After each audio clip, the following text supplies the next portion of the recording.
Mimes were actors in the comedy genre, and Roman comedy itself was also known by this name.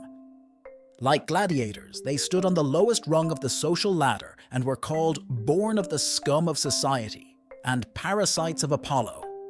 Yet they enjoyed the love of the people and were incredibly popular across all social strata, from the plebs to the emperors. Mimes were mainly slaves and freedmen who formed troops called Grecs, meaning herd.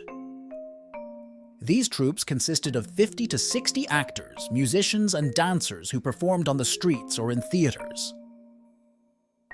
Theatrical tragedies on stage were often interspersed with mime acts to dry the tears with joyous laughter. Unlike tragedians, comedians performed without masks, with brightly painted faces and costumes sewn from many colorful scraps. Another difference from tragedy and other genres was the participation of women in performances, actresses and dancers. Some of them were very famous, such as Cytheris, the mistress of Mark Antony.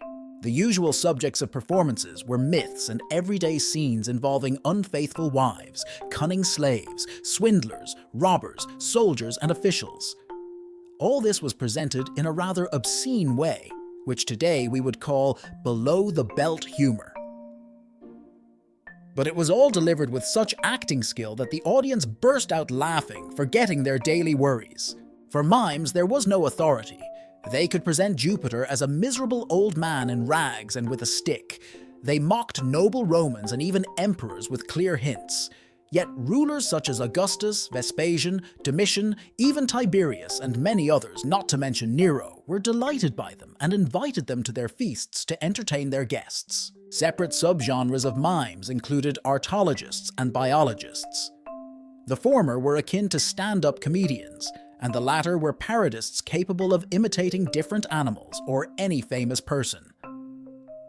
The talent of the best biologists was so powerful that behind the accurately portrayed outer shell, the true essence of the person shone through, and men and women recognized themselves, blushed, and shuddered.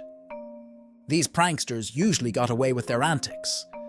The worst that could happen to them was expulsion from Rome, as rulers dared not do more for fear of public outrage. Some imperial decrees even forbade insulting artists and commanded actors and actresses' mimes to engage in their work so that the Roman people would not be deprived of their usual entertainment.